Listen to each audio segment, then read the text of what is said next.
சில நேரங்கள்ல சில மனுஷங்களை புரிஞ்சிக்கவே முடியாது. ஏன் இப்படி இருக்காங்க, எதுக்கு இப்படி பண்றாங்க. Welcome back to the channel. Bigg Boss season 9 தமிழோட அடுத்த ப்ரோமோ ரிலீஸ் பண்ணியிருந்தாங்க. இதோட கான்செப்ட் என்னன்னு பார்த்தீங்கன்னா ஒண்ணுமே புரியல அப்படின்ற மாதிரி கான்செப்ட்ல பார்த்தீங்கன்னா இந்த ப்ரோமோ ரிலீஸ் பண்ணியிருந்தாங்க.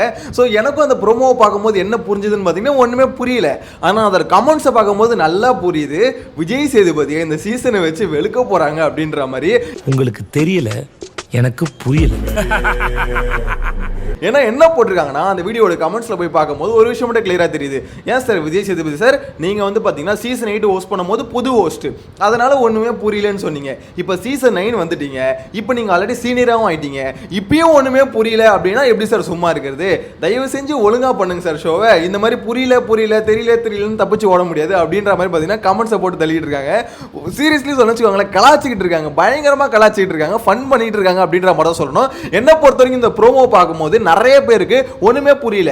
அதனால தான் அவங்களே என்ன பண்ணிருக்காங்கன்னா ஒண்ணுமே புரியல அப்படின்ற மாதிரி ஒரு ப்ரோமோ ரிலீஸ் பண்ணிருக்காங்க. ஆக்சுவலா ஒரு விஷயத்தை கிளியரா சொல்லணுங்க. லாஸ்ட் சீசன் வந்து பாத்தீங்கன்னா பிக் பாஸ் சீசன் 8 தமிழோட ப்ரோமோ வரும்போது காய்கறி மார்க்கெட் போவாரு, மீன் மார்க்கெட் போவாரு, அங்க இருக்க மக்கள் எல்லாம் பாத்தீங்கன்னா இவருக்கு வந்து கத்து கொடுப்பாங்க. சார் நீங்க இந்த மாதிரி பண்ணணும், இந்த மாதிரி கேள்வி கேட்கணும் அப்படின்ற மாதிரி பாத்தீங்கன்னா ஒரு கான்செப்ட் வந்து தெளிவா இருந்தது.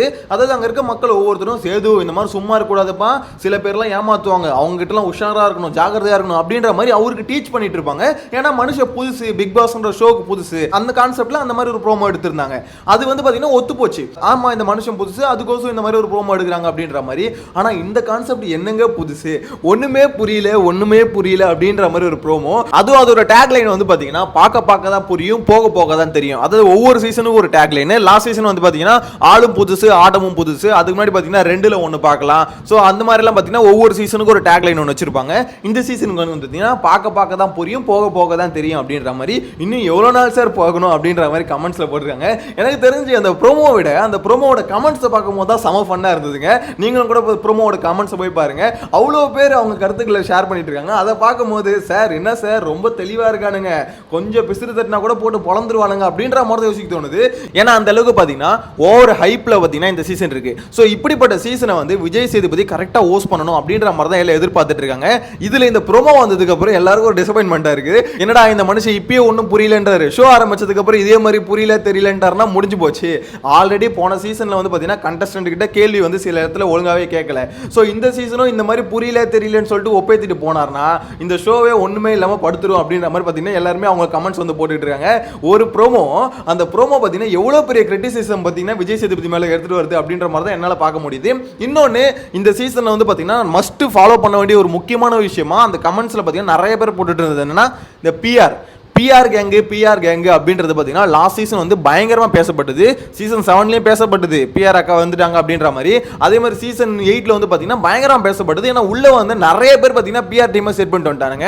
சாதாரண பிஆர் டீம் இல்லைங்க, பயங்கரமான பிஆர் டீம், ரொம்ப எஃபெக்டிவான டீம் எல்லாம் செட் பண்ணிட்டு வந்துட்டானுங்க. அதாவது இப்போ ஒரு பிஆர் டீம் வந்து பார்த்தீங்கன்னா அவங்கள வந்து ப்ரொமோட் பண்ணுறது ஒரு பிஆர் டீம். ஆனால் அடுத்த கண்டஸ்டன்ட் வந்து பார்த்தீங்கன்னா தாக்கி அவங்கள கீழே இறக்கிட்டு இவங்கள மேலே ஏற்றுறது இருக்குல்ல, அது வந்து பார்த்தீங்கன்னா ஒரு புது வகையான பிஆர் டீம். அந்த பிஆர் ஒர்க் வந்து பார்த்தீங்கன்னா லாஸ்ட் சீசன் வந்து பார்த்தாங்க. இப்போ நிறைய படத்துக்கு வந்து பார்த்தீங்கன்னா இந்த பிஆர் ஒர்க் இந்த மாதிரி தான் போயிட்டு இருக்கு. அதாவது அந்த ஹீரோவோட படம் ரிலீஸ் ஆகுதோ இல்லையோ அவரோட பிஆர் டீம் என்ன பண்றாங்க, அவங்க ஃபேன்ஸை யூஸ் பண்ணி அடுத்த படம், அதாவது அடுத்த ஹீரோவோட படம் ஏதாவது லான்ச் ஆச்சுன்னு வச்சுக்கோங்களேன், போட்டு அடின்னு அடிக்கிறாங்க. அந்த படம் வந்து பார்த்தீங்கன்னா ஓரளவுக்கு நல்லா இருந்தா கூட இல்ல அந்த படம் டிசாஸ்டர், மட்டமான படம் அப்படின்ற மாதிரி பார்த்தீங்கன்னா ஒரு படத்தை காலி பண்றதுக்கு பிஆர் மாஃபியா வந்து பார்த்தீங்கன்னா இறங்கி வேலை செய்யுது. அது வந்து பார்த்தீங்கன்னா லாஸ்ட் சீசன் பிக் பாஸ்லயும் பயங்கரமா வேலை செஞ்சது. அதாவது என்ன மேட்டர்னா, இப்போ நான் ஒரு கண்டஸ்டன்ட் பிக் பாஸ் வீட்டுக்குள்ள இருக்கேன் அப்படின்னும் போது நான் விளையாடுறத ப்ரோமோட் பண்றது ஒரு வகையான பிஆர் ஒர்க். இப்போ நான் வந்து பார்த்தீங்கன்னா அங்கே சரியா விளையாடல அப்படின்னும் போது என்ன வந்து ப்ரோமோட் பண்ண முடியாததுனால அடுத்த கண்டஸ்டன்ட் ஒருத்தன் நல்லா விளையாடுவான்ல அதுல ஒரு குறையை கண்டுபிடிச்சு அவனை வந்து டிஃபேம் பண்ணணும். அவனுக்கு குறையே இல்லைனாலும் குறையை உருவாக்கி அவனை வந்து பார்த்தீங்கன்னா டிஃபேம் பண்ணணும். ஏன்னா அப்பதான் பார்த்தீங்கன்னா என்ன மேலே புஷ் பண்ண முடியும் அப்படின்ற கான்செப்ட்ல என்ன பண்றாங்க, அதர் கண்டஸ்டன்ட் இருக்காங்கல்ல அவங்கள போட்டு அடின்னு அடிக்கிறாங்க. ஏன்னா இங்க அடிச்சாதான்டா அங்க வலிக்கும் அப்படின்ற மாதிரி கான்செப்ட்ல போட்டு அடின்னு அடிக்கிறாங்க. எனக்கு தெரிஞ்சு இது பிஆர் ஒர்க் இந்த சீசன்ல கொஞ்சம் இல்லாம பாத்துக்கணுங்க. அது கஷ்டம் தான் வச்சுக்கோங்களேன். ஏன்னா எவன் செட் பண்ணிட்டு வரான், எவன் செட் பண்ணாம வரான் அப்படின்றது தெரியாது. இருந்தாலும் அதுக்கு விஜய் டிவி இறங்கி வேலை செய்யணும். ஏன்னா யோசிச்சு பாருங்க, லாஸ்ட் சீசன் இது பயங்கரமா பேசப்பட்டது. காசு இருக்கிறவன் பிஆர் டீம் செட் பண்ணிப்பான், இல்லாத என்ன பண்ணுவான் அப்படின்ற ஒரு கான்செப்ட் இருக்குல்ல. ஸோ இது வந்து பாத்தீங்கன்னா அப்ப பணம் வச்சிருக்கவங்களுக்கு மட்டும்தான் பிக் பாஸ்ன்ற ஒரு ஷோவா அப்படின்ற ஒரு கேள்வி வருது. அதனால இந்த சீசன் விஜய் டிவி கொஞ்சம் இறங்கி கொஞ்சம் சிஐடி வேலைலாம் பார்த்து எவெல்லாம் பிஆர் டீம் வச்சுட்டு வரானோ அவனை வாசல்லே கழுத்தை பூச்சி வெளியே தள்ளுங்க. அது ஒரு அக்ரிமெண்டா போடுங்க. தம்பி நீ பிஆர் டீம் செட் பண்ணிட்டு போயிட்டு வந்தது எங்களுக்கு தெரிஞ்சிருச்சுன்னா கம்பல்சரி எந்த வாரமா இருந்தாலும் உன்னை வீட்டை விட்டு வெளியே அனுப்பிடுவோம் அப்படின்ற மாதிரி ஒரு அக்ரிமெண்ட் போட்டு அதுல சைனை வாங்கிட்டு உள்ள அனுப்புங்க. ஏன்னா எவன் செட் பண்ணிருக்கான்னு தெரிஞ்சதோ பாரபட்சம் பார்க்காம அவனை வெளியே துரத்தி விட்டுருங்க. அந்த ஒரு பயம் இருக்கணும். ஒரு சீசன்ல ஒரே ஒரு சீசன்ல இதை பண்ணாதான் அடுத்தடுத்த சீசன்ல வரவங்க வந்து ஓகே இந்த மாதிரி பிஆர் டீம்லாம் செட் பண்ணி வரக்கூடாது அப்படின்றது தெரியும். ஆக்சுவலா ஃபேன்ஸ்ன்றது ஆர்கானிக்கா உருவாகும். அதாவது இந்த மாதிரி அவங்க பண்ற கரெக்டான விஷயம், அவங்க நல்லா எடுத்து வைக்கிற கருத்துக்கள், இதை பொறுத்து பார்த்தீங்கன்னா ஆட்டோமேட்டிக்கா ஃபேன் பேஜ் கிரியேட் ஆகும், ஃபேன் வார் வந்து கிரியேட் ஆகும். இதெல்லாம் பார்த்தீங்கன்னா ஒரு ஆர்கானிக்கா இருந்தது. ஆனா இந்த பிஆர்ன்ற கான்செப்ட் எப்போ உள்ள வந்ததோ அது வந்து பார்த்தீங்கன்னா ஆர்கானிக்கா சுத்தமா இல்லவே இல்லை. ஏன்னா யாரை வேணா எப்படி வேணா பாசிட்டிவா ப்ரோமோட் பண்ணலாம், யாரை வேணா எப்படி வேணா நெகட்டிவா ப்ரோமோட் பண்ணலாம். ஸோ இது ஃபுல் அண்ட் ஃபுல் யார் கையில் இருக்குன்னு பார்த்தீங்கன்னா மக்கள்கிட்டே இல்லை. ஏன்னா யோசிச்சு பாருங்களேன், அவங்க பண்ணது சில நல்ல விஷயம் தான் வச்சுக்கோங்களேன், அதை வந்து பயங்கரமா உங்ககிட்ட வந்து ரீச் பண்ணிக்கிட்டே இருப்பாங்க. ஸோ உங்ககிட்ட நீங்க இது இன்ஸ்டாகிராம் ஆகட்டும், ட்விட்டர் ஆகட்டும், அதே மாதிரி யூடியூப் ஆகட்டும், எதுல போனாலும் பார்த்தீங்கன்னா அவங்கள பத்தின நல்ல விஷயங்கள் மட்டுமே நீங்க பார்த்துக்கிட்டே இருப்பீங்க. ஸோ ஆப்வியஸா என்ன ஆகும், மக்களுக்கும் பார்த்தீங்கன்னா ஓ இவங்க வந்து நல்லா பண்றாங்க போல, மற்றவங்களை பத்தி பார்க்கறத விட இவங்களை பத்தி அதிகமாக பார்க்கும்போது இவங்க நல்லா பண்றாங்க போல அப்படின்ற மாதிரி ஒரு அபிப்பிராயம் வரும். ஸோ அது மூலமா அந்த கண்டஸ்டன்ட்டை பிடிக்க ஆரம்பிக்கும். ஸோ இது வந்து பார்த்தீங்கன்னா நம்ம கிட்ட திணிக்கிறாங்க, இவன் நல்லவன் தான் அப்படின்ற மாதிரி திணிக்கிறாங்க. இந்த வேலையை தான் பார்த்தீங்கன்னா பிஆர் டீம் பண்ணோம். ஸோ இந்த வாட்டி அது கம்பல்சரி விஜய் டிவி தடுக்கணும் அப்படின்ற மாதிரி அந்த ப்ரோமோ கமெண்ட்ஸ்ல நிறைய பேர் போட்டுட்டு இருக்காங்க. ஏன்னு பார்த்தீங்கன்னா இந்த ப்ரோமோல இந்த மனுஷன் சொல்லிட்டாரு எனக்கு ஒண்ணுமே புரியல ஒண்ணுமே தெரியல அப்படின்ற மாதிரி. ஸோ அப்படி இருக்கும் போது போன சீசன் எப்படி முட்டு கொடுத்தாரோ பிஆர் டீம் பிஆர் கேங்குக்கு, அதே மாதிரி இந்த சீசனும் முட்டு கொடுக்க ஆரம்பிச்சிருவாரு. ஸோ அவருக்கு தான் புரியல, விஜய் டிவி உங்களுக்கு புரியல, 8 சீசன் 9 சீசன் ஆயிடுச்சுல, ஸோ தயவு செஞ்சு நீங்க கரெக்டா ஃபாலோ பண்ணுங்க அப்படின்ற மாதிரி போட்டுட்டு இருக்காங்க. எனக்கு என்ன ரொம்ப ஃபன்னா தெரிஞ்சதுன்னு வச்சுக்கோங்களேன், சில ப்ரோமோவை பார்த்துட்டு நம்ம எல்லாரும் யோசிப்போம்ல, அதாவது என்னடா இந்த ப்ரோமோ ஒண்ணுமே புரியல அப்படின்ற மாதிரி யோசிப்போம்ல. ஸோ இந்த வாட்டி அந்த மாதிரி யோசிக்கவே முடியாது. ஏன்னா ப்ரோமோலயே அவரே என்ன சொல்றாரு, எனக்கே ஒன்றும் புரியல ஒண்ணுமே தெரியல அப்படின்ற மாதிரி சொல்லிட்டாரு. ஸோ அப்படி இருக்கும்போது அதை பார்க்குற நம்ம யாருமே யோசிச்சிடக்கூடாது, இந்த ப்ரோமோல இருந்து என்னதான் சொல்ல வராங்க மக்களுக்கு அப்படின்றது யாருக்குமே புரியக்கூடாது அப்படின்றதுனால தான் ஒண்ணுமே புரியல அப்படின்ற மாதிரி ப்ரோமோ லான்ச் பண்ணிருக்காங்க. என்ன பொறுத்த வரைக்கும் ஃபன்னா இருக்குங்க. அதாவது ப்ரோமோல ஃபன் இருக்கோ இல்லையோ, அதோட கமெண்ட்ஸை பார்க்கும்போது நல்லா ஃபன்னா இருக்கு. உங்களில் எத்தனை பேருக்கு இந்த ப்ரோமோ வந்து பிடிச்சிருக்கு அப்படின்றத ஃபர்ஸ்ட் ஆஃப் ஆல் கமெண்ட்ல மென்ஷன் பண்ணுங்க. விஜய் சேதுபதி எனக்கு இந்த ப்ரோமோ பார்க்கும்போது ஒரு விஷயம் உங்களுக்கு வந்து ரொம்ப கிளியரா சொல்லணும்னு தோணுது. நீங்க வந்து ரொம்ப ரிஸ்க்ல இருக்கீங்க, அவ்வளோ பேர் எதிர்பார்ப்புல இருக்கானுங்க இந்த பிக் பாஸ் சீசன் 9க்கு. கொஞ்சம் சொதப்புனீங்கன்னா கூட நான் ஆல்ரெடி சொன்ன மாதிரி கொஞ்சம் ரொம்பவே ரிஸ்க்ல போய் முடிஞ்சிடும் அப்படின்ற மாதிரி தான் தோணுது. இன்னொன்று இந்த பிக் பாஸ் சீசன் 9 தமிழ் இருக்குல்ல, இதோட கான்செப்ட் என்ன அப்படின்றத பார்த்தீங்கன்னா எல்லாம் ஈகரா வெயிட் பண்ணிட்டு இருக்காங்க. நான் என்ன நினைச்சேன்னா ஆக்சுவலா இந்த ப்ரோமோல அது என்னன்னு தெரிய வரும். ஏன்னா ஒவ்வொரு கான்செப்டும் பார்த்தீங்கன்னா ஒவ்வொரு ப்ரோமோல பார்த்தீங்கன்னா கொஞ்சம் கொஞ்சம் ரிவீல் ஆகும். ஸோ அதை வச்சு கண்டுபிடிச்சிடலாம், மேக்ஸிமம் ஒரு கெஸ்ஸிங்காவது வரும் அப்படின்ற மாதிரி நினைச்சேன். ஆனா இந்த ப்ரோமோல பார்த்தீங்கன்னா அந்த மாதிரி எந்த ஒரு கான்செப்ட்டுமே பார்த்தீங்கன்னா கிளியரா சொல்ல வரல. ஏன்னா அவங்களே புரியலன்னு சொல்லும் போது நமக்கு மட்டும் அதுல இருந்து எங்கேருந்து புரியும். என்ன பொறுத்த வரைக்கும் அந்த கான்செப்ட் என்னவா இருக்கும் அப்படின்றது ஒரு ஹைப் வந்து இப்போ வரைக்கும் இருக்கு. விஜய் டிவிக்கும் ஜியோவுக்கும் ஒரு பெரிய ரெக்வெஸ்ட், பிக் பாஸ் சீசன் 9 தமிழ்ல கொஞ்சம் கான்செப்டை ஒர்த்தா கொண்டு வாங்க. ஏன்னா இந்தியில கொண்டு வந்திருக்க கான்செப்ட்லாம் பாருங்க, டெமோக்ரஸி பயங்கரமா இருக்கு. உண்மையிலே சொல்கிறேன், அந்த மாதிரி ஒரு கான்செப்ட்லாம் கொண்டு வந்து வச்சுக்கோங்களேன், பிக் பாஸ் சீசன் 9 தமிழ் வந்து பயங்கரமாக இன்ட்ரெஸ்டிங்காக போகும். ஏன்னா ஒவ்வொருத்தருக்கும் பார்த்தீங்கன்னா பேசுறதுக்கு அவ்வளோ பாயிண்ட் இருக்கும். ஆக்சுவலாக உள்ளே வந்து பார்த்தீங்கன்னா கான்ட்ரவர்சிக்கு பஞ்சமே இருக்காது. ஸோ அந்த மாதிரி ஒரு டெமோக்ரஸின்னு ஒரு கான்செப்டை கொண்டு வந்து அதில் நிறைய விஷயங்கள் வந்து பார்த்தீங்கன்னா புதுசாக உள்ளே திணிச்சிருக்காங்க.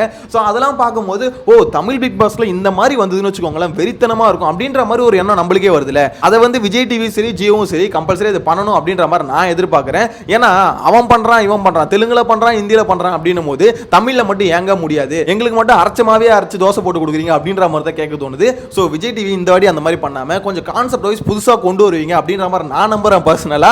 ஏன்னா ஜியோ உள்ள வந்ததுனால அந்த ஒரு நம்பிக்கை இருக்கு. தயவு செஞ்சு சொதப்பிடாதீங்கடா, இந்த ப்ரோமோவை பார்க்கும்போது கொஞ்சம் பயமா இருக்குடா, ஒண்ணுமே புரியலன்னு சொல்லும் போது ஐயோ நீங்க ஏதோ பண்ண போறானுங்களே அப்படின்ற மாதிரி பயம் தான் வருது.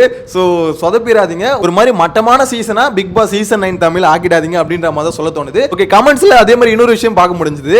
கமல் சார் இருக்கல, கமலஹாசன், சோ அவர் வந்து பேசுறது தான் புரியாது, இருந்தாலும் பரவாயில்ல ஆண்டவரே திருப்பி கூட்டு வந்துருங்க, இந்த மனுஷன் ஷோவே புரியலன்றாப்ல, இது ரொம்ப கஷ்டம், அவர் பேசுறதாவது கொஞ்சம் புரிஞ்சுக்க ட்ரை பண்றோம், ஆனா இந்த மாதிரி போறது வந்து ரொம்ப ரிஸ்க்ல முடிஞ்சிடும் அப்படின்ற மாதிரி சொல்றாங்க. ஆனா இன்னுமே சில பேர் வந்து பாத்தீங்கன்னா கமல் சார் எதிர்பார்த்துட்டு இருக்காங்க.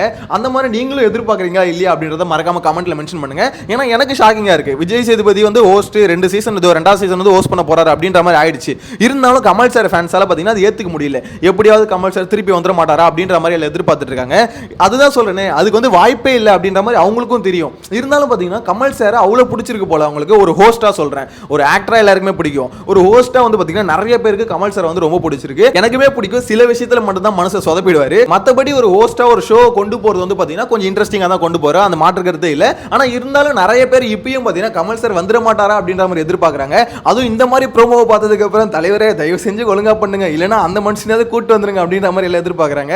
பார்க்கலாம் விஜய் விஜய் சேதுபதி போன சீசன் வந்து பார்த்தீங்கன்னா நிறைய அடி வாங்கினாரு, அவர் மேலே நிறைய கிரிட்டிசிசம் வந்தது. ஸோ இது எல்லாத்தையும் ஃபேஸ் பண்ணிட்டு தான் இந்த சீசனுக்கு வந்திருக்காரு. அப்படின்னும் போது அவரோட டீம் சொல்லியிருப்பாங்களா ஆப்வியஸாக போன சீசன் இந்த இடத்துலலாம் சொதப்பிட்டோம் சார், ஸோ இந்த வாட்டி அந்த மாதிரிலாம் பண்ணக்கூடாது, ஷோவை உங்கள் சைட்லேருந்து எந்த அளவுக்கு எங்கேஜிங்காக கொண்டு போக முடியுமோ அந்த அளவுக்கு கொண்டு போயிடணும் சார் அப்படின்ற மாதிரி எனக்கு தெரிஞ்சு கண்டிப்பாக இன்புட் வந்து கொடுத்துருப்பாங்க. அது மட்டும் இல்லாமல் இந்த சீசனுக்கு நான் ஆல்ரெடி சொன்ன மாதிரி பேமெண்ட்டையும் இன்க்ரீஸ் பண்ணிட்டாரு. ஸோ அப்படின்னும் போது சேலரியும் அதிகமாக வாங்குறாருன்னும் போது அவருக்கு கூடுதல் பொறுப்புகள்லாம் வர வாய்ப்பு இருக்கு. ஸோ எனக்கு தெரிஞ்சு கொஞ்சம் நம்பிக்கை இருக்கு விஜய் சேதுபதி இந்த ப்ரோமோவில் வர மாதிரி ஒன்றுமே புரியல ஒன்றுமே தெரியல அப்படின்னு சொல்லிட்டு உட்காராம ஏதாவது ஷோ கொஞ்சம் இன்ட்ரெஸ்டிங்காக கொண்டு போவார் அப்படின்ற மாதிரி நம்பிக்கை இருக்கு. உங்களில் எத்தனை பேருக்கு விஜய் சேதுபதி சீசன் 9 சூப்பராக ஹோஸ்ட் பண்ணுவார்னு நினைக்கிறீங்க? இல்லை இந்த மனுஷன் பேசுறத பார்க்கும்போது பயமா இருக்குங்க, எனக்கு தெரிஞ்சு புரியல தெரியலன்னு சொல்லிட்டு இந்த சீசனை ஒப்பேச்சிட்டு போயிடுவார் அப்படின்ற மாதிரி நினைக்கிறீங்களா? ஸோ உங்களோட கருத்து எல்லாம் மறக்காம கமெண்ட்ல மென்ஷன் பண்ணுங்க. சேனலை ஃபர்ஸ்ட் டைம் பார்த்தீங்கன்னா சப்ஸ்கிரைப் பண்ணி வச்சுக்கோங்க. நெக்ஸ்ட் வீடியோல மீட் பண்ணலாம். ப்ரோமோ எப்படி இருந்தது உங்களோட ரேட்டிங்கை கமெண்ட்ல போடுங்க. Bye by.